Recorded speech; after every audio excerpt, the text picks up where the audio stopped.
the time that it was my mama who brought me to church. All right. And it was my mama who kept me in church. And I get mad at Trey for going to sleep in church. But I was sleeping, and God turned me into a preacher.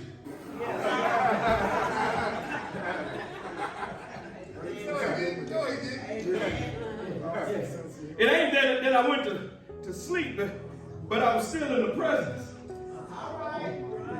She kept me in the presence even when I didn't see no value in church. She kept bringing me to church even when I didn't want to go to church. She said, boy, you better get up and get dressed. We're going to church. Not because it was a conversation, not because I had an opinion, not because I could vote on it. Baby, we're going to. Yeah. And she would always sing in the choir, and I'd be back there asleep, and she'd be saying with her mouth, and I'd be like, I think she up there cussing.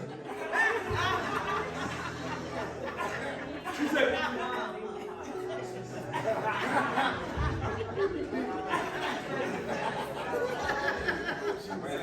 Mom, you better use the King James version.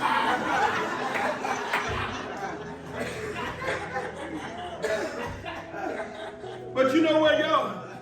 Even though she brought me to church, even though she kept me in church, I still had to get to know God for myself.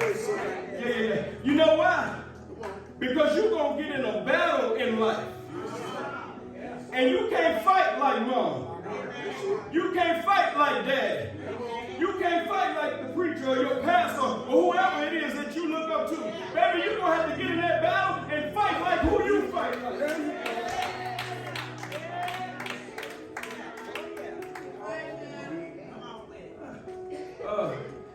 Let me give y'all a secret.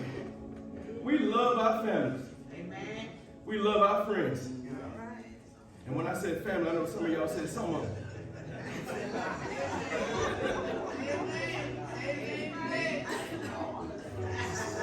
But guess what? Your biggest battles won't be fought with your family on your side. Your biggest battles won't be fought with your best friend on your side. Your biggest battles, it ain't gonna be nobody but you and God. Look at your neighbor and say, can you fight with God?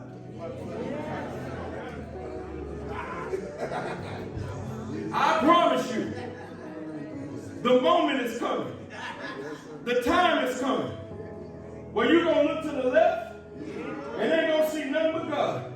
Going to look to the right, ain't going to see nothing but God. Going to look to the front, going to look to the back, and ain't going to see nothing but God. And God says,